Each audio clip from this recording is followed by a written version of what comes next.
Olá, meu nome é Ananda, eu sou mestranda no programa de pós-graduação em Arquitetura e Urbanismo da FAAC Unesp Bauru. Esse artigo é um desdobramento da minha dissertação de mestrado, que é financiada pela CAPES, então aproveito para deixar meus agradecimentos pelo financiamento.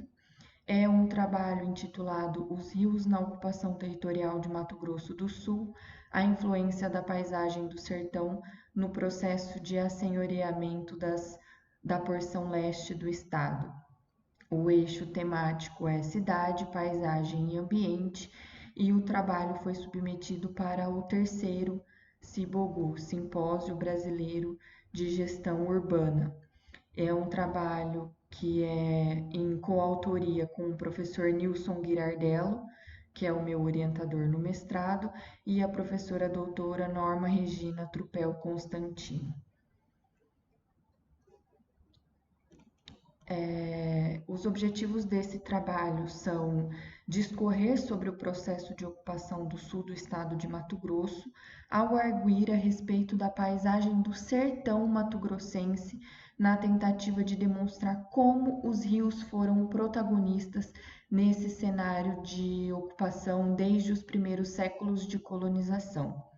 Então, a gente estrutura esse artigo, a princípio fazendo um apanhado histórico sobre Mato Grosso Uno, e eu aproveito para explicar o porquê dessa expressão Mato Grosso Uno, porque Mato Grosso até 1977 era composto por um estado só, né? O estado de Mato Grosso e Mato Grosso do Sul eram um só até os anos de 1977. Então, como eu falo basicamente até o final do século XIX, eu vou usar muito a expressão sul do estado ou a porção leste do sul do estado, quando eu quero me referir ao leste do atual estado de Mato Grosso do Sul. Então, a princípio, eu faço esse apanhado histórico sobre Mato Grosso, depois o olhar se afunila para a parte leste do sul do estado, averiguando a importância dos rios e da paisagem natural no contexto de assenhoreamento das terras no espaço sul-mato-grossense. Então, como eu já falei, o recorte temporal vai até o final do século XIX. As palavras-chave do trabalho são rios, ocupação territorial, Mato Grosso do Sul e paisagem.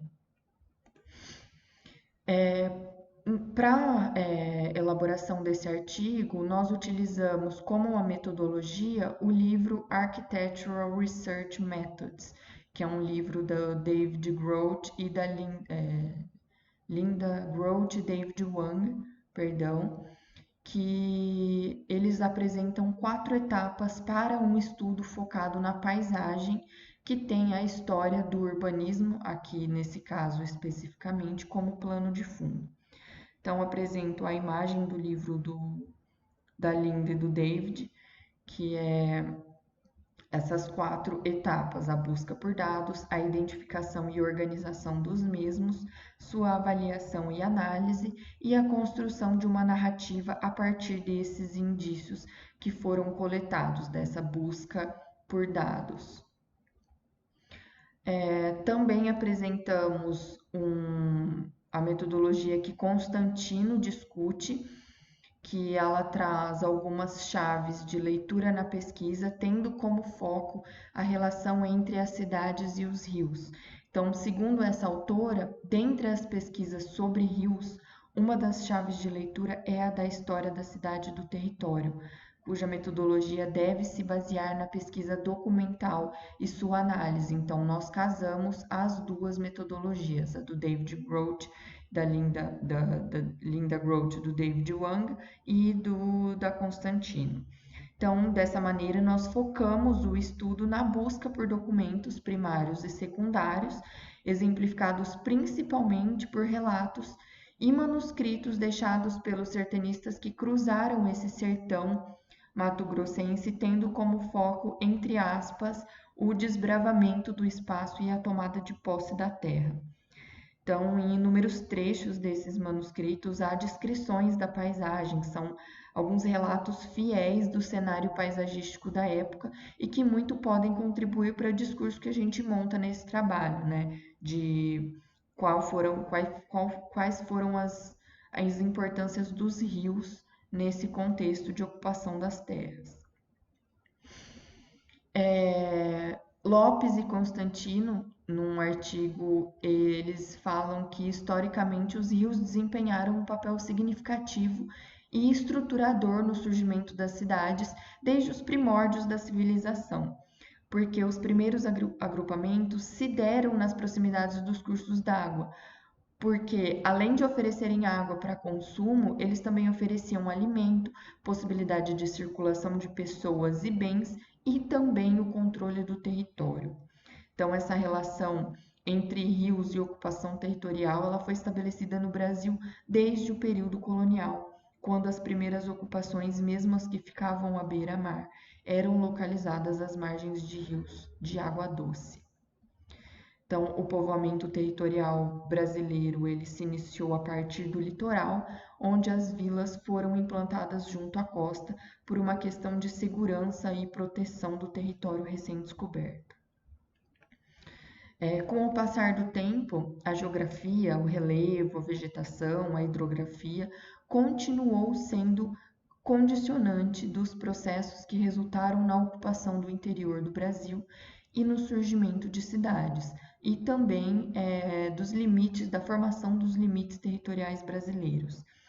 Assim, os rios precisariam, no sentido de precisar, né, de precisão, precisariam a direção a ser tomada ao se avançar rumo ao oeste, no intuito de expandir as fronteiras coloniais e assegurar a posse de terras aos portugueses, sendo encaradas como vias de penetração para o interior do continente, ou também sendo vistos como base para a fixação de limites políticos do Brasil.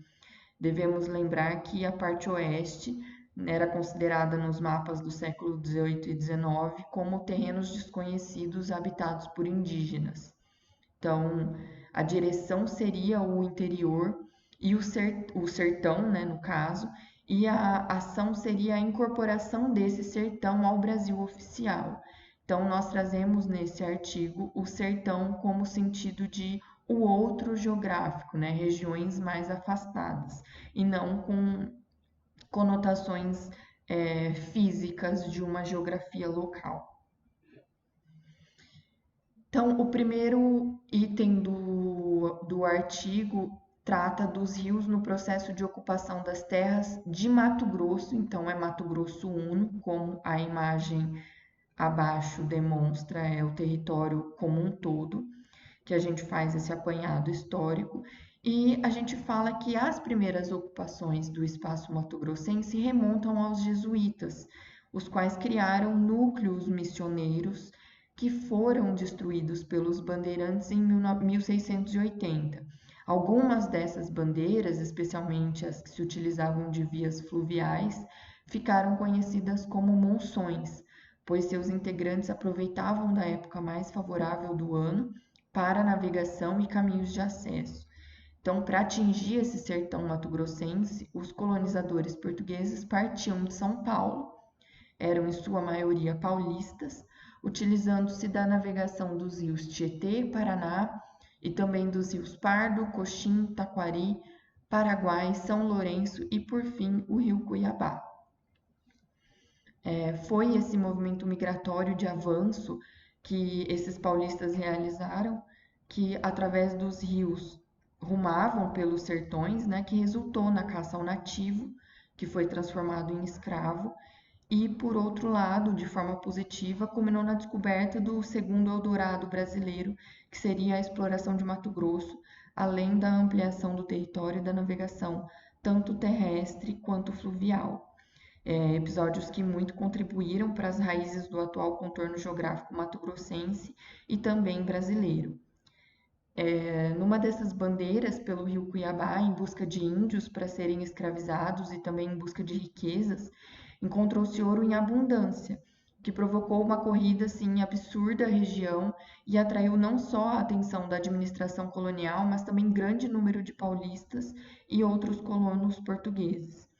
Então, foi através dos rios e por esses paulistas terem entrado nos sertões que eles se apropriaram de terras ao buscar enriquecer na cata aos metais preciosos. Então, foi esse dinamismo econômico produzido pela mineração que intensificou o processo de ocupação da região centro-oeste. No ano de 1719, é fundada a primeira povoação não índia de Mato Grosso, que é o Arraial da Forquilha, que deu origem à cidade de Cuiabá.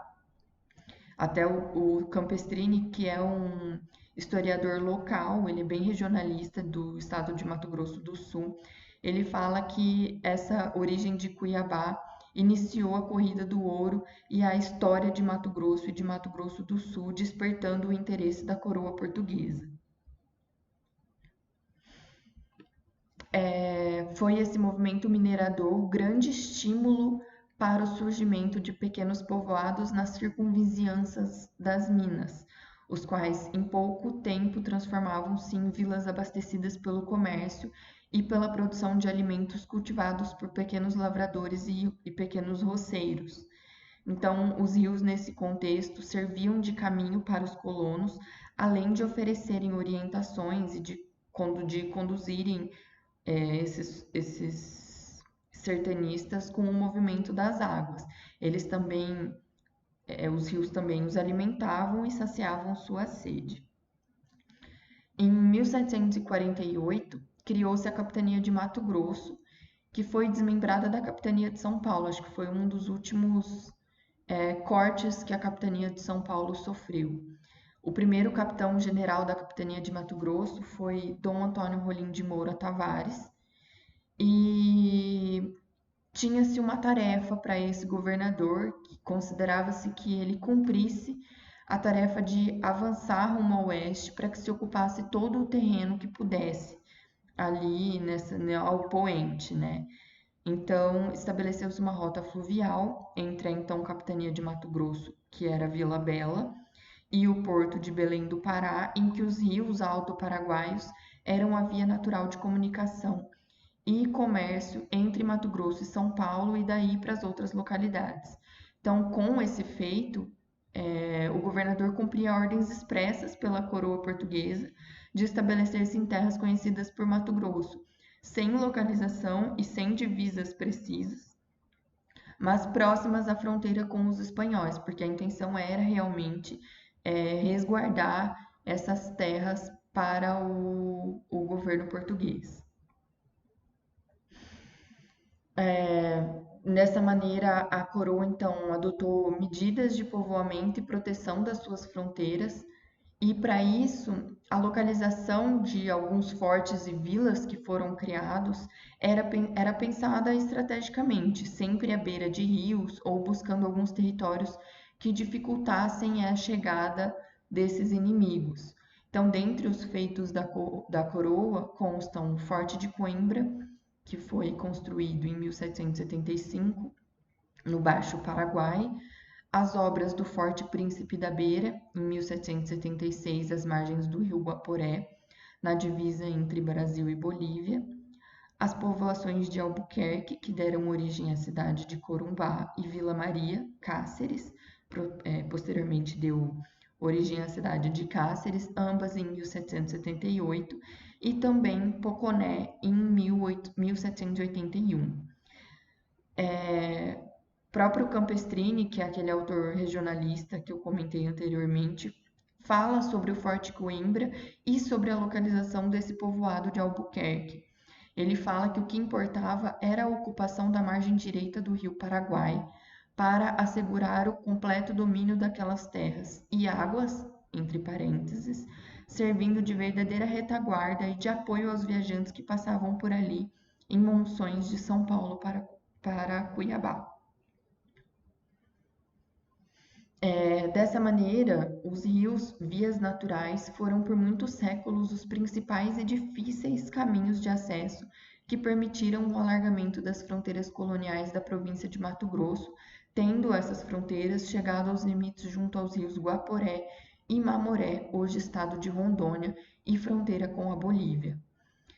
Girardello fala que o peso estratégico de Mato Grosso historicamente teve papel relevante, muito embora, devido à distância de suas primeiras cidades, formadas à beira de jazidas, num território tão central, e agora um parênteses meu, e tão central e tão extenso, tenha permanecido numa ligação regular com áreas de maior povoamento da colônia junto à costa. Entrando no segundo item, que fala sobre os rios no processo de ocupação das terras do sul de Mato Grosso, como a gente pode ver na imagem, a gente já foca o olhar para essa parte sul dessa região mato-grossense. A gente começa falando que no final do século XVII, várias rotas, em sua maioria fluviais, foram utilizadas para se atingir o território sul-mato-grossense. No entanto, era natural que surgissem caminhos por terra, ligando os poucos pontos de povoamento que haviam pelo sul da província, até porque as viagens pelos rios eram muito demoradas, além de que entre esses caminhos era significativo o comércio, principalmente de produtos agrícolas e de gado. É uma região muito forte na criação de gado até os dias de hoje. Então, na primeira metade do século XIX, nas terras sul-mato-grossenses, havia uma escassa concentração populacional. Mas foi a partir da década de 1830 que essa região foi palco de um processo de expansão interna, onde expropriações de terras indígenas foram frequentes e esses pioneiros, entre aspas, disputavam glebas sem limites definidos. Aqui, pioneiros, vamos tratar desses sertanistas, por isso, entre aspas. Então, nesse meião de século, já havia uma modesta concentração populacional nos arredores do presídio de Miranda, que foi criado em 1797, em Corumbá, no Forte de Coimbra de 1775, no povoado de Albuquerque, além de uma população indígena ao redor de alguns núcleos e também na região entre os rios Ivinhema e Iguatemi. Mas havia uma ocupação em razão da Rota da Vacaria, da Fazenda Camapuã, no destacamento do Piquiri e no Sertão dos Garcias. Esses 4 eu destaco com um asterisco aí ao lado, porque é a parte que eu vou me focar nessa parte do sul do estado. Então, agora nos próximos slides, a gente vai tratar especificamente dessas 4 localidades e da sua importância no processo de ocupação dessa região. Então, assim estava firmemente caracterizada a superfície territorial do atual estado de Mato Grosso do Sul.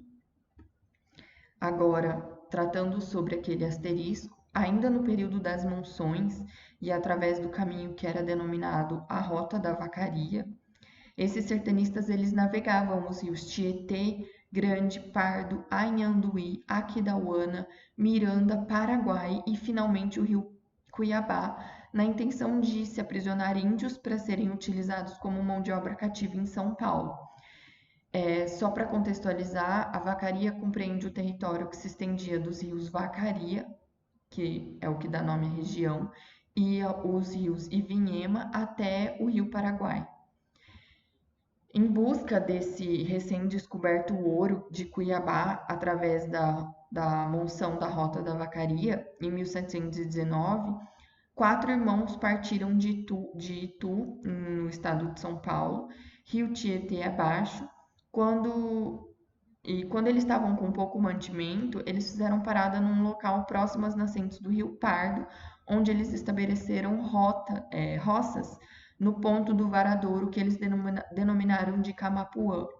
Então, eles estavam abrindo o caminho para os aventureiros que iriam varar aquele sertão para as minas de Cuiabá.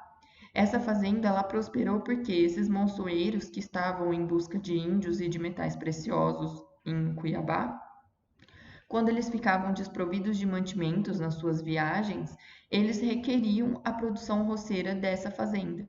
Então, fundava-se, né, nesse período, nesse contexto, aquela que era considerada a primeira propriedade agrícola do atual estado de Mato Grosso do Sul, que era a Fazenda Camapuã. Desde 1816, o governo da província se empenhava na abertura de uma estrada que ligasse por terra Cuiabá e São Paulo.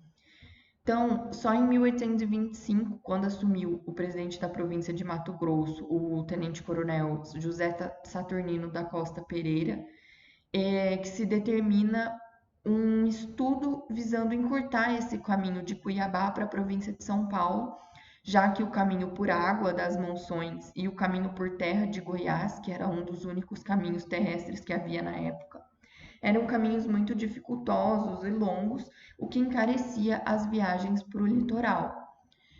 Então, para isso, o governante, com vista voltada para o novo caminho por terra, contrata o sertanista Joaquim Francisco Lopes para abrir a futura Estrada do Piquiri em território paulista, além Paraná, né, além do Rio Paraná, para fazer as explorações ali por terra, cortando o caminho, a facão, a machado. O interesse do governante era atingir a vila de Constituição, atual cidade de Piracicaba, partindo de Cuiabá. O Campestrini, que é aquele Delbrando Campestrini, que é esse autor regionalista, ele fala que todo o estudo sobre o sul de Mato Grosso torna obrigatório o discurso sobre esse sertanejo, Joaquim Francisco Lopes, porque ele fez muitas viagens de exploração ali pelo sul mato-grossense e ele registrou muitas dessas viagens numa espécie de um diário de viagem.